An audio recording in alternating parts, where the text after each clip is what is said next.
Bon, ben, bienvenue tout le monde. Ben, tout le monde. Ceux qui sont intéressés à poursuivre mon interprétation de l'Apocalypse de Jean. On est rendu au chapitre 19. Il reste plus gros, là, parce qu'on a 22. Trois autres chapitres.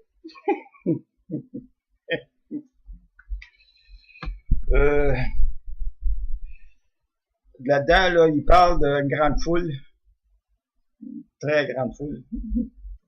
Là, il parle des noces de l'agneau. On va essayer de démystifier ça, là. Hein? Ben, démystifier. C'est un grand terme, là. Il faut pas prendre le pied de la lettre. Il faut, parce que c'est une vision, c'est un rêve. C'est combien de temps, combien de fois je le dis. On peut pas prendre les visions pour de la prophétie. Ça serait macaque un peu, là. Un peu beaucoup, même. C'est de montrer que les singes sont pas tous dans les arbres. OK. Bon. Il y a des affaires qui cognent. Je parle d'évangile, là, ça cogne.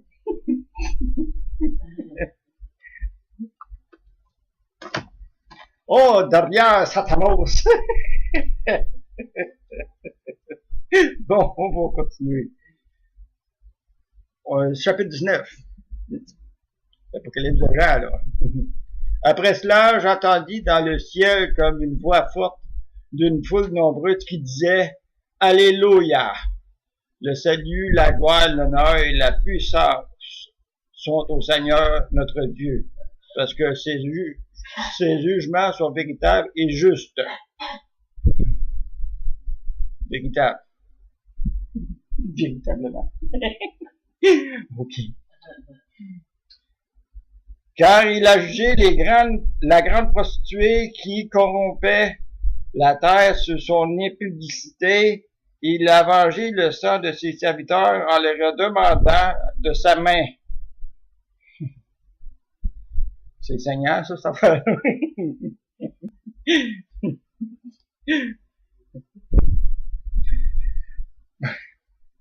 Bon. J'ai-tu fini ce bout de phrase là? Il dit une seconde fois, Alléluia.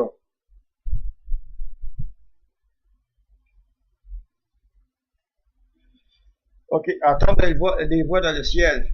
Hein? Il a parlé de ça antérieurement dans ça, là. T'sais? Dans ça, là. Je m'a gagné un peu, là. C'est pas grave. La Sainte Bible. Entendre des voix dans le ciel, ça symbolise de prendre conscience.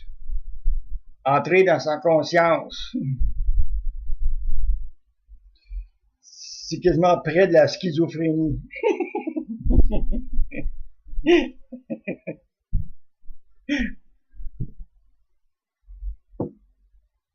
Faut pas partir en peur avec ça, là. Je fais des farces. Mais ça symbolise, entendre des voix dans le ciel, c'est d'être en contact avec son être-té. Avoir conscience.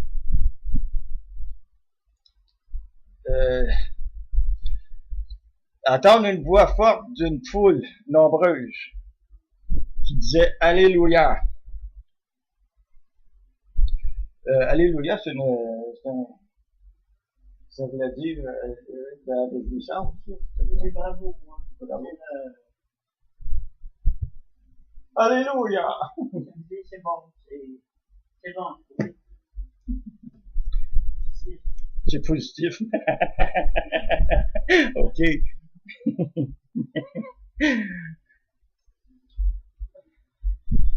Entendre la voix d'une foule dans le ciel. Ça symbolise quoi, d'après vous? Hein? S'il faut que tu sois en contact de ton autorité pour prendre conscience La foule voudrait dire à ce moment-là que tu t'en fais pour tout le monde. C'est que tu prends conscience pour toute une nation. Entre autres, c'était sa mission à lui, ça, là, Jacques. Hein? On continue. T'as vu, là, les autres, là, j'ai pas moins de parler de la prostituée, on a parlé le dernier chapitre. Bon. Et sa fumée monte au siècle des siècles. La fumée des louanges. C'est ça.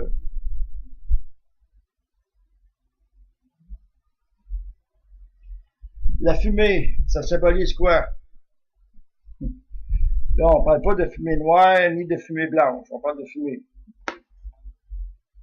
Possiblement de fumée blanche. Si on parle du Christ, là. Ben oui, il parle tellement de fil de fin lin. Hein? Le rein pimpin, oui.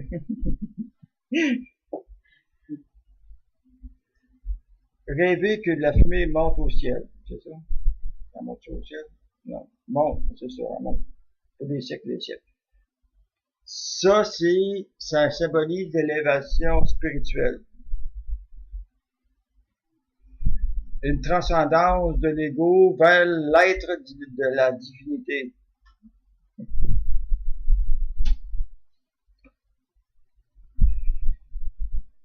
Donc, Jean, son espoir de devenir un personnage, comment vous direz ça, sans être un personnage, mais être l'émule du Christ, parce que là, Jean puis le Jésus, là, dans ça, là, il était quand même proche, là. Hein? Là, je soulève rien, là. Il dit qu'il était proche. Il y a des chums qui sont proches, mais bon. OK. Et les 80 vieillards, les quatre êtres vivants se prosternèrent et adorèrent Dieu assis sur le trône, en disant Amen, Alléluia. J'en ai parlé de ces êtres-là, puis de ces êtres vivants-là, là. Je commencerai pas à revenir là-dessus. Fouillez dans les vidéos antérieures. Ah, c'est du chien. Que voulez-vous-tu? Mais le fait, c'est que ces affaires-là se prosternent devant le Dieu sur le trône, là. OK.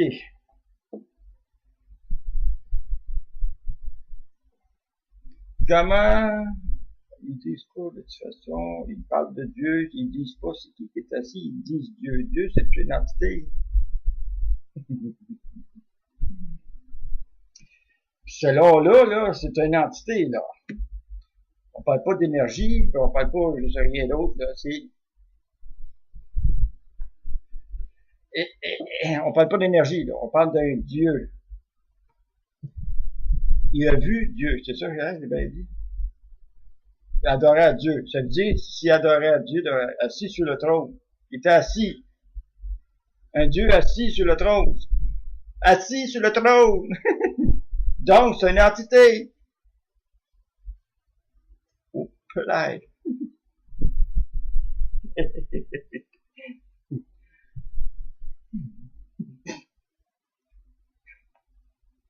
L'homme qui a vu l'ange, qui a vu l'ours, qui a vu Dieu.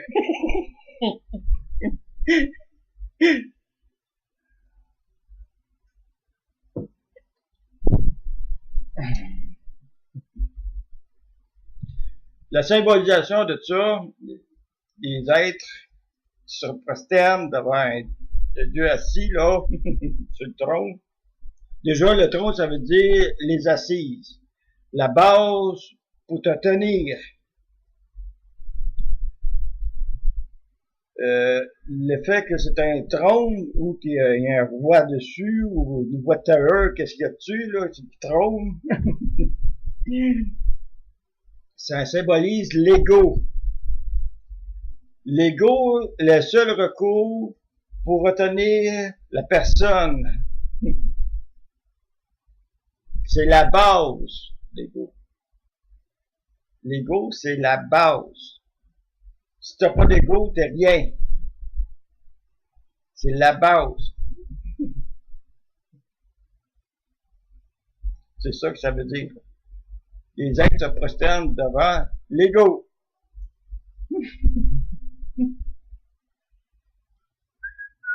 J'entends les sceptiques.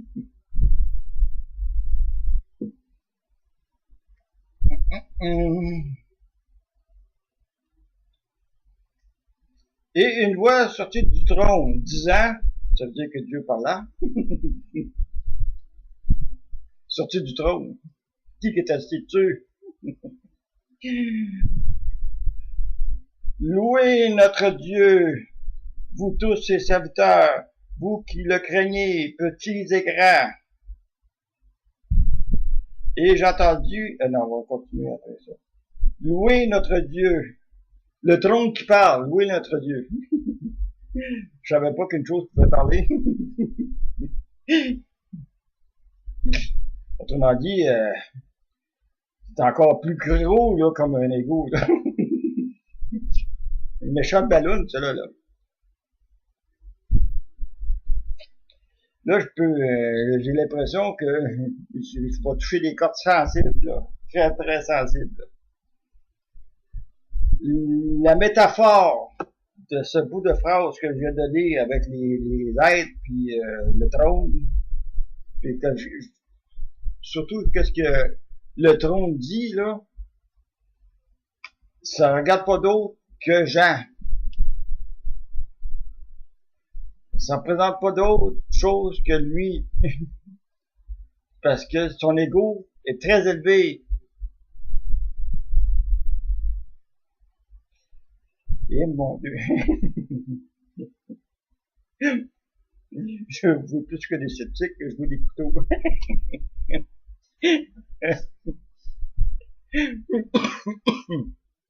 Je vais vous dire pourquoi. Parce que là, il parle en troisième personne. Tu sais, louer. Non, ça c'est en louer, ça veut dire deuxième personne du pluriel. Louer notre Dieu. Là, on tombe dans la troisième personne. Notre Dieu. C'est le trône qui dit ça, là. Le trône, c'est sa vie. Il est dit tantôt, c'est l'ego.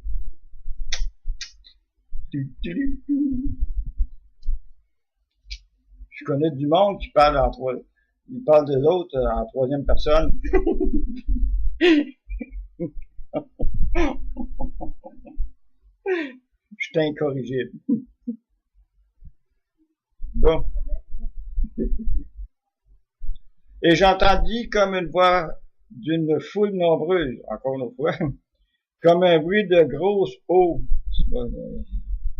et comme un bruit de fort tonnerre, disant « Alléluia ». Bon, ça commence. C'est quoi la toune déjà? Alléluia, en pyjama.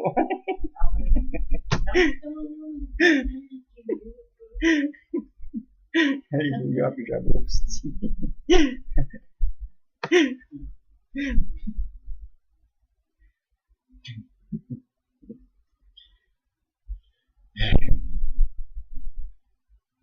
Là, c'est pas fini, alléluia. Car le Seigneur, notre Dieu Tout-Puissant, est entré dans son règne. Ben oui, il est assis. Réjouissons-nous et soyons dans l'allégresse et donnons-lui gloire, car les noces de l'agneau sont venus. Et son épouse s'est préparée et lui a été donné de se vêtir d'un fin lin, éclatant, pur, car le fin lin, c'est la justice des saints. J'ai même pas besoin de traduire, c'est déjà là.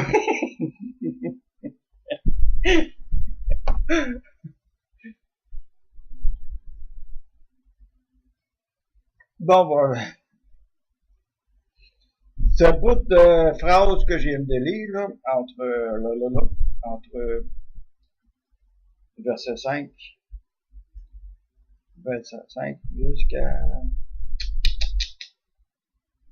jusqu'à 9. Non, jusqu'à 8.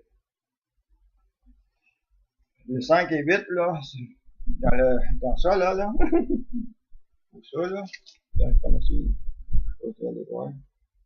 Je suis rendu, oups, où je suis rendu, oups, bon, je suis rendu là, 19. Ah, comment, ah, je dois en avoir. Ok.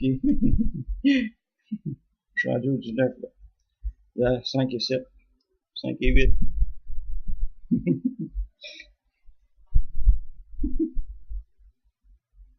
Ça, ce bout des versets-là, ça symbolise comment transcender son ego vers la divinité. Parce qu'il parle de noces d'agneau.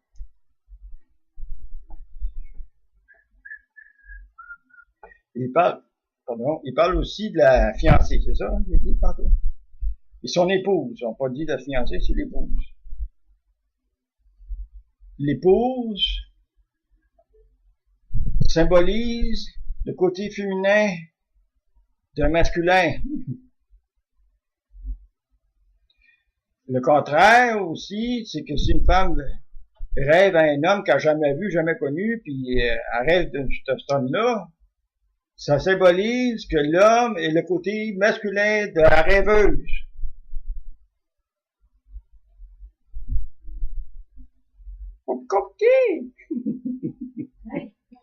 De quoi? C'est bien? Ah ben, ça va pas bien.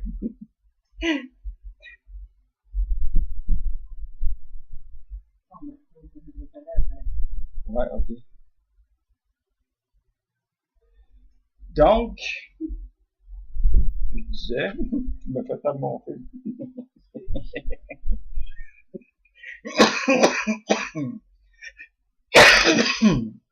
Pardon. Là, je suis dû d'en fumer un autre, ça sera pas bien, là. Ah oui, faut que ça saigne. Ah, c'est ça. Donc, c'est la transcendance de l'ego vers la divinité. Autrement dit, le côté yang de Jean doit se contrebalancer avec l'énergie yin.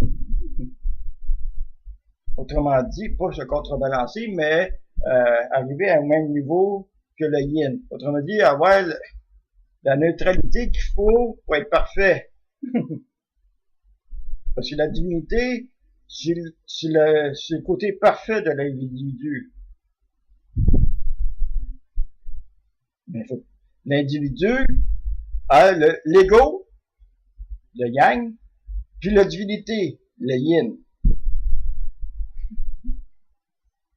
Yang, yang, yang, yang, yang.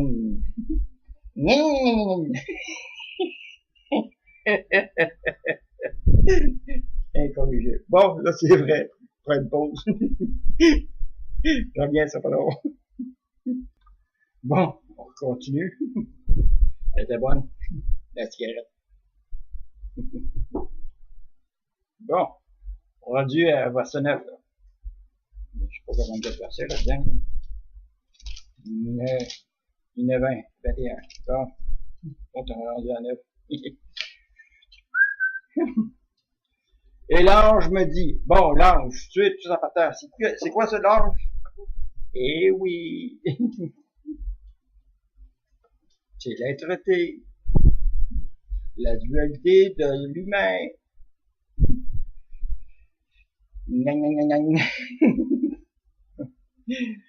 L'ange me dit, écris. C'est impératif, hein? Heureux ceux qui sont appelés au festin des noces de l'agneau.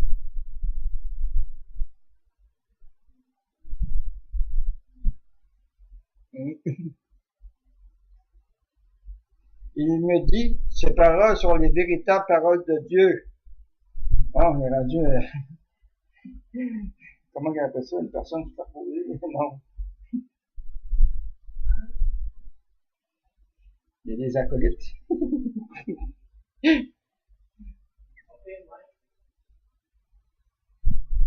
Ce sont les paroles de Dieu. Donc, autrement dit, l'ange, symboliquement, il peut aussi représenter l'entité.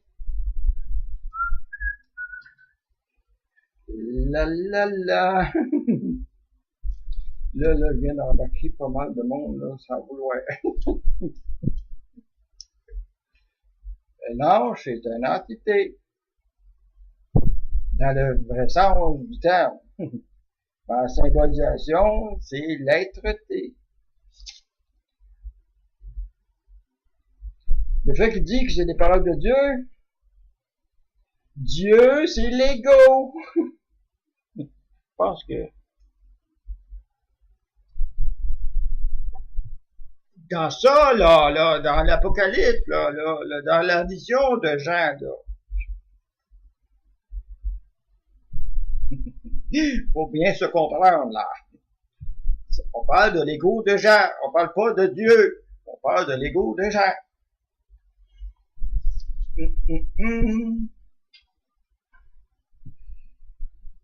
Et je tombais à ses pieds pour l'adorer. Donc, il se revoyait dans le rêve ou dans la vision, il tombait devant ses pieds.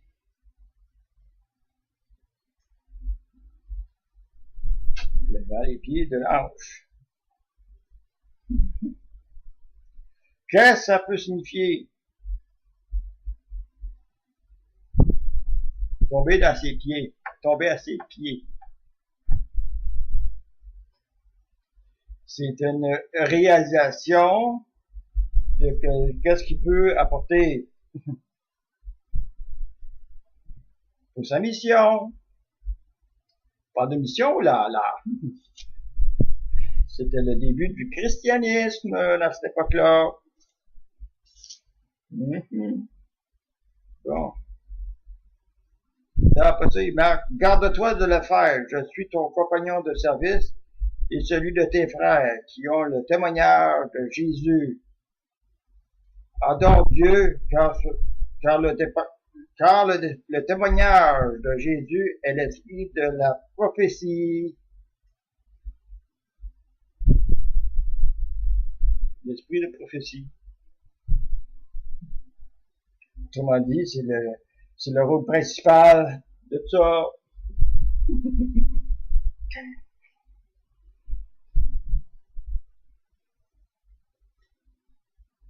Le fait que l'ange lui dit pas de le faire, là, de se mettre à genoux parce que je suis ton frère, c'est ça, c'est ton frère. Je suis ton compagnon de service. Il réalise que sur côté du vin crée durant la mission un aspect, si on peut appeler ça, de l'ouverture d'esprit. Parce que on parle toujours de nouvelle idéologie. Parce qu'une religion, c'est une idéologie. C'est pas autre chose, c'est une idéologie. C'est que il réalise qu'avec ce qu'il peut dire et faire durant la mission qu'il a entrepris, parce que c'est pas, il en parle dans ses épîtres, si je ne me trompe pas. C'est les épîtres de Jean. Oui, les épîtres de Jean. De la première épître, la deuxième épître, puis la troisième épître de Jean. Il y a 3 épîtres avant l'Apocalypse. Là, je commencerai pas à lire les épîtres tout de suite, là. Parce que je m'attaque à un plus gros, là. Bon, on va m'attaquer à la source même. Eh oui, la Genèse. Bon, pour revenir à notre mouton, l'agneau.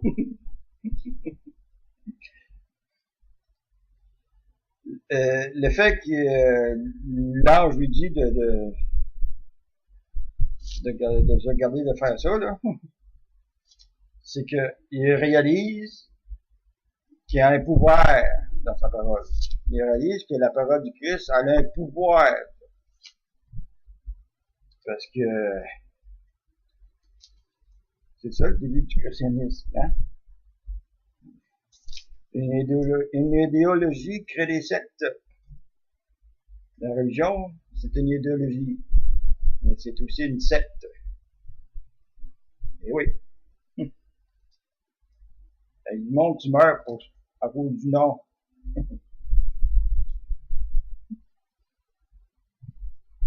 C'est ça quand t'as encore l'esprit primate.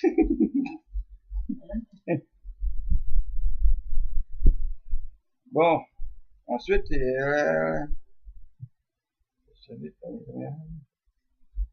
adore Dieu, tu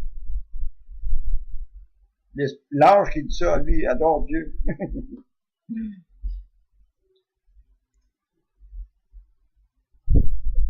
Adorer Dieu. Dans le symbolisme, c'est de se faire confiance. Faire confiance en son ego. Parce que Dieu, c'est l'ego. Ah, là, il dit souvent. Bon. Puis, je vis le ciel couvert. Non, ouvert, excusez. Bon, il est de côté parce que j'ai pas la meilleure éclairage qu'il faut. Puis je vis le ciel ouvert, et voici parut un cheval blanc.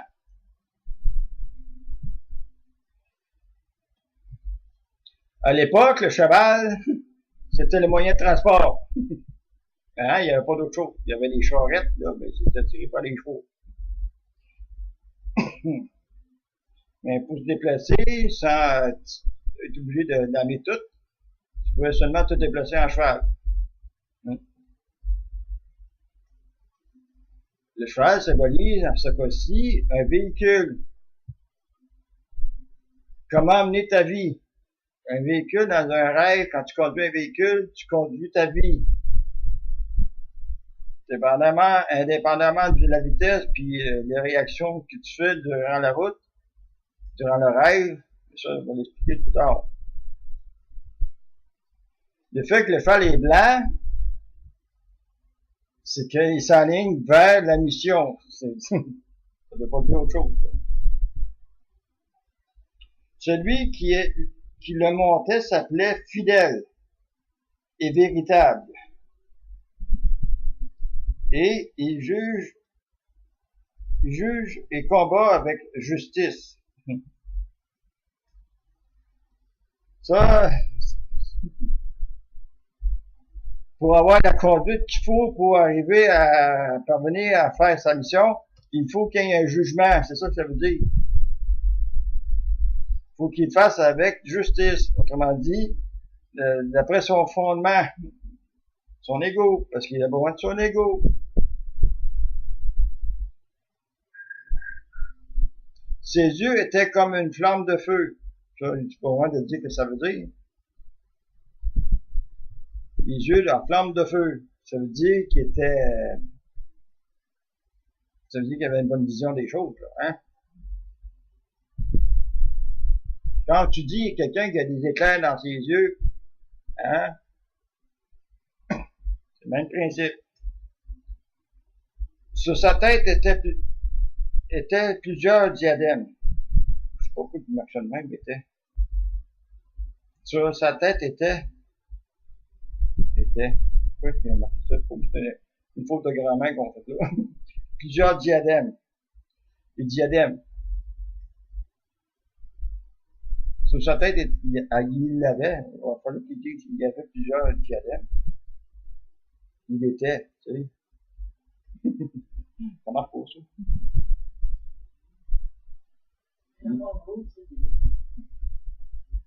Ça paraît c'est une traduction.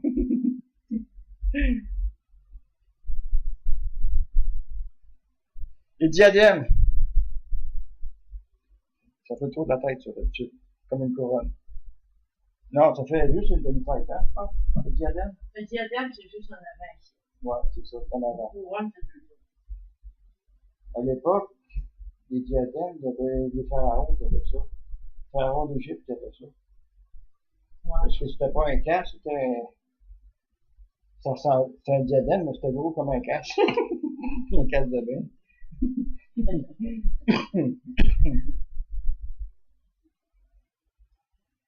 Il y avait plusieurs diadèmes.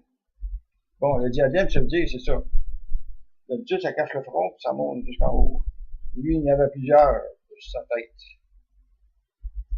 Celui qui montait le cheval, le cavalier.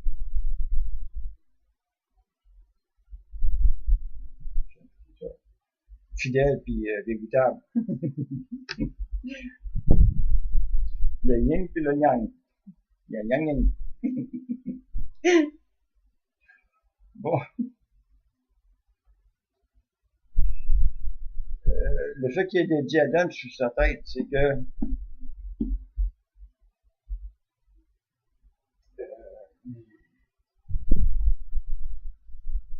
ça veut dire que l'esprit est cerné. Ça veut dire qu'il sait où il s'en va. Donc, en connaissance de cause. Ça veut dire que Jean est en connaissance de cause pour faire sa mission. Il avait un nom écrit que personne ne connaît. Personne qui le connaît, certain. Et si ce n'est lui-même, et il était revêtu de vêtements teints de sang. Au tabernacle.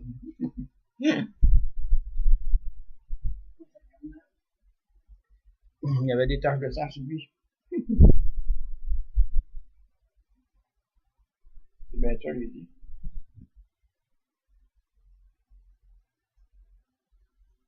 Teint de sang. Ça veut dire qu'il y avait un coup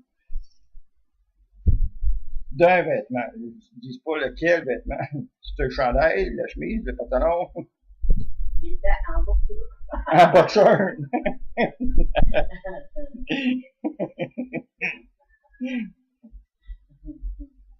Son nom est la parole de Dieu. Oh mon Dieu.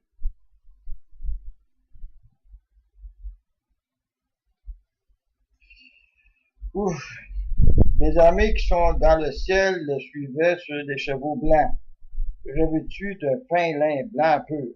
Ça veut dire qu'il n'était pas tout seul, là. Il y avait pas mal de lui, là. Une armée. Quand tu parles d'armée, tu parles d'un peloton. Un peloton, tu peux aller jusqu'à quoi?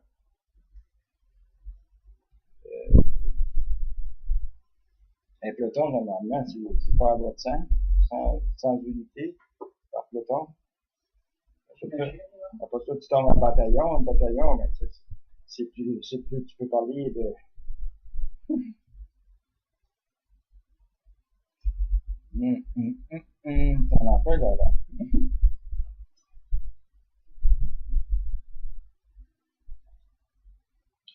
De sa bouche sortait une épée aiguë pour frapper les nations. Une langue avec une épée, dis-tu, une épée aiguë. Il ne marque pas si il parle pas de dague, là. Il parle d'une épée. C'était grand, là. Ça veut dire que sa parole portait. Il tranchait. Il passait pas inaperçu dans qu'est-ce qu'il disait. C'est ça que ça veut dire.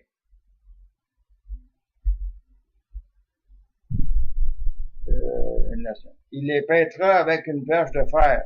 Bon, c'est rendu violent un peu. Il foulera la cuve de vin, du vin de l'ardente colère du Dieu Tout-Puissant. Et mon Dieu. Là, on parle toujours de l'ego, là. Hein? Quand je te dis Dieu, là, dans la symbolisation de sa vision, je parle pas. En tout cas, je parle d'ego, là.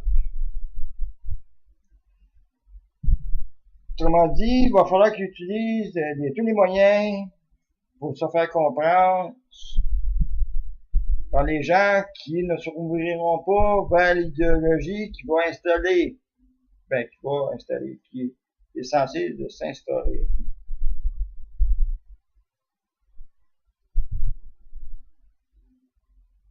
Et il faudra la cuve de vin, ça veut dire ça. Le vin, là, ça veut dire, c'est ça. C'est le travail, ça. C'est le résultat d'un travail. C'est le résultat d'une macération de raisin, fait du vin. Fait que c'est le résultat. Il avait sur son vêtement et sur sa cuisse un nom écrit. Roi des rois et Seigneur des seigneurs. Ça fait Seigneur.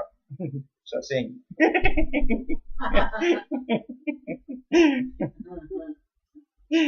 Bon. Donc, sa mission, c'était pas autre chose que parler du Christ. C'est ça que ça veut dire. Et je vis un ange qui se tenait dans le soleil. Bon! Il se tenait dans le soleil, à ce moment. Il est bien marqué, dans le soleil. Un ange dans le soleil.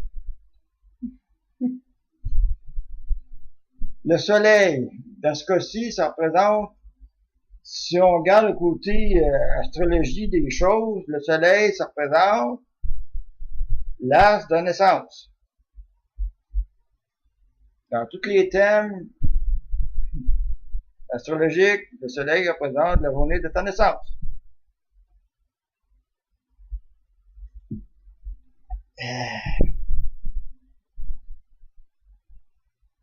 Si on se fie à l'astrologie encore au niveau de la comment je te dirais ça là? Moi tu dis ça là déjà la gérance des planètes, il y a un nom pour ça.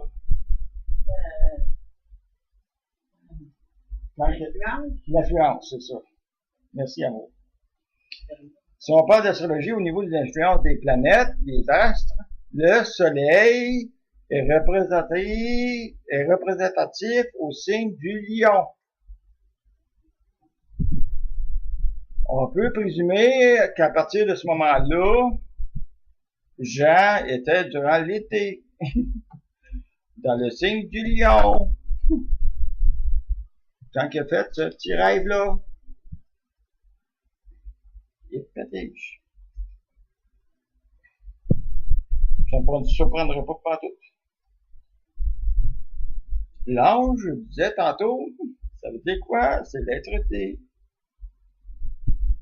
Donc, il y a quelque chose de nouveau, il y a quelque chose de naissant qui se produit. C'est ça. Donc, il faut qu'ils mettent en lieu le nouveau christianisme, une nouvelle religion, devant les autres religions déjà établies dans ce moment-là. Faut qu'il y ait une super d'égo, là, pour arriver à ça. Il cria d'une voix forte, disant à tous les oiseaux qui volaient par le milieu du ciel, « Venez, rassemblez-vous pour le grand festin de Dieu, afin de manger la chair des rois, la chair des chefs militaires, la chair des puissants, la chair des chevaux et de ceux qui les montent, la chair de tous, libres et esclaves, petits et grands. »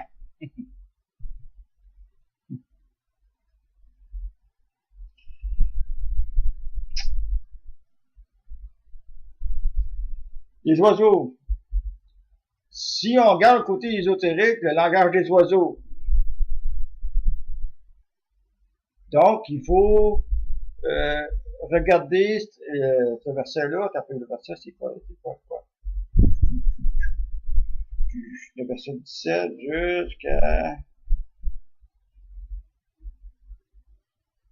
jusqu'à 18, fin 18.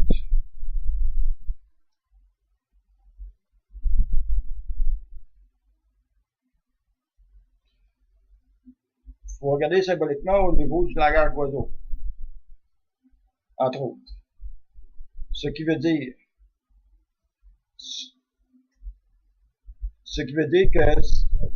qu'il est prêt à aller vers la mission, tout en sachant ce qui pourrait se produire durant le cheminement de sa mission, en langage d'oiseau.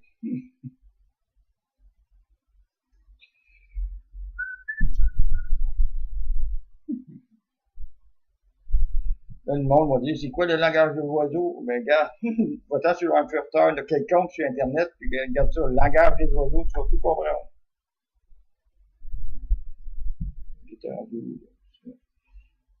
Et je vis la bête et les rois de la terre et leurs armées rassemblées pour faire la guerre à celui qui était assis sur le cheval et à son armée. Donc, ça veut dire qu'il va y avoir un conflit sérieux. Si tu regardes de façon prophétique, cette vision-là, c'est parce qu'il va y avoir une guerre dans le ciel. C'est pas moi de vous le dire, c'est déjà tout été étalé sur ça, sur l'Apocalypse, comme quoi il va y avoir une guerre dans le ciel. Ça veut pas dire que ça vient de là, que c'est ça qui va arriver. Il y a déjà eu une guerre dans le ciel, je pense, si je me trompe pas. C'est dans les années 400. Je peux me tromper, là, mais il me semble que c'est vieux, ça. Il y a déjà eu des guerres, je sais pas, des guerres dans le ciel.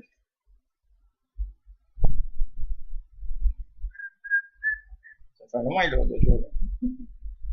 Donc, c'est déjà passé. Ça veut pas dire que ça va revenir. Si tu regardes pour côté prophétique, regardez encore sur un porteur d'Internet, tapez bataille céleste, l'an 400 environ. Tu vas voir, tu vas tout avoir ça. Il me semble que c'est ça. T'en rappelles-tu quand j'avais placé ça sur Facebook? Les anciennes civilisations qui parlaient de guerre. J'avais ça, c'est pas longtemps. Ils avaient tout les vidéos. Je dois avoir ça encore dans mon Facebook, je pense que c'est ça. Ça se peut. On va aller checker ça tantôt. Si je le trouve, je vais le mettre en référence on va mettre en référence la vidéo YouTube là, que j'ai vu ça. Là. Vous allez voir, ça monte de loin, ça. Bon.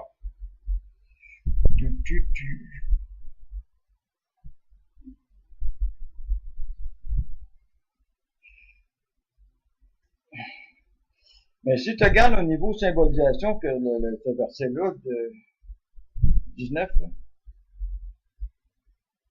c'est bien ça. Je te rendu à 19.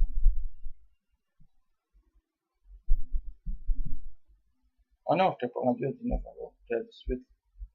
OK. Si tu regardes symboliquement, c'est le verset 17. Non, 18, excuse. J'ai bien mélangeant ces calés d'affaires-là. Si tu regardes le verset 18, symboliquement, ça veut dire que il va y avoir un conflit intérieur. Et ça va le bousculer un petit peu, le petit Jean. C'est ça que ça veut dire. Parce que là, il reste tout de même que c'est pas le Christ, là, Jean. Le Christ, a-tu vraiment existé? Ça, on va essayer de vous décortiquer ça, mais ultérieurement, parce que là, ça va en faire beaucoup à faire. Parce que tout se traduit là-dedans, là.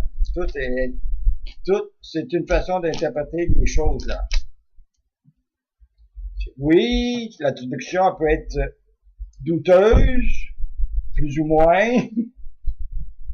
parce que, il y en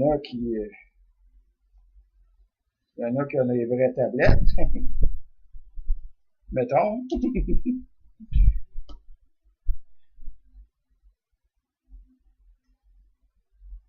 Il en reste pas moins que tout est sujet d'interprétation dans ce document-là.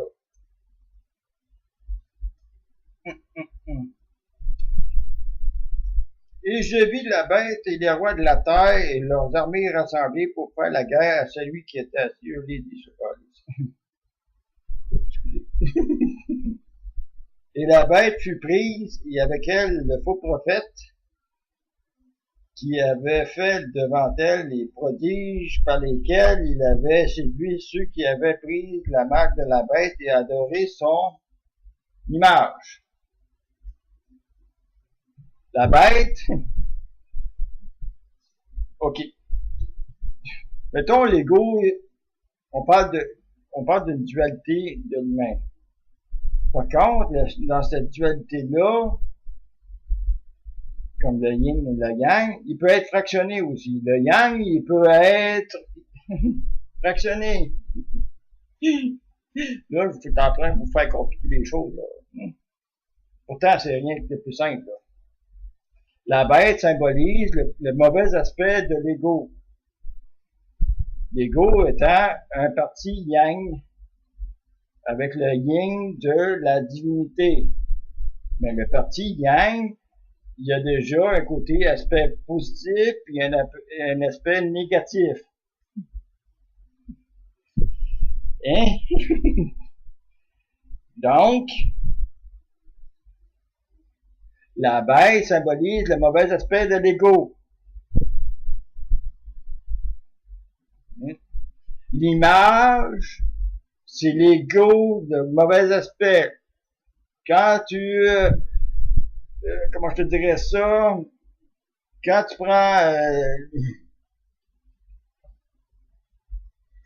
prends comme adoration un homme pour être ton roi, là, à quelque part, là, ça marche pas, là. On est tous égaux. On est tous égaux. On est des humains. Un roi, c'est pas un dieu, là. Avant, ils étaient représentatifs à un dieu selon les crises de niaiserie des chroniques, là. Hein? Puis le fameux Exode, là, puis avec Moïse, puis toute sa gang de prophètes de malheur, là.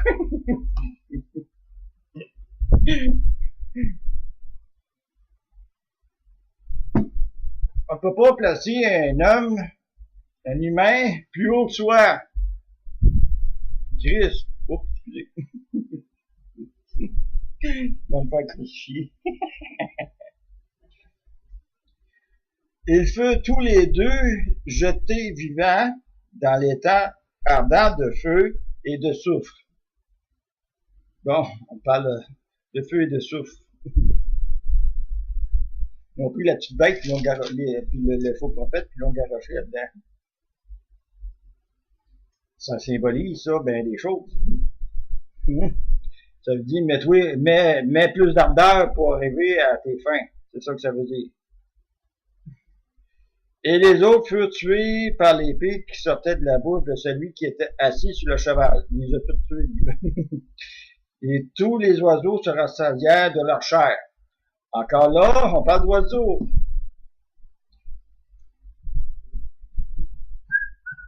Ils disent pas lesquels, par exemple. Sûrement des rapaces parce qu'ils mangent la chair. C'est pas tous les oiseaux qui mangent de la chair. C'est les granivores, les insectivores, les carnassiers, hein?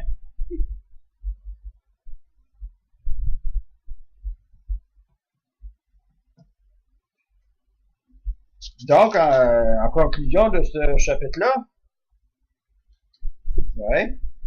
la conclusion, c'est que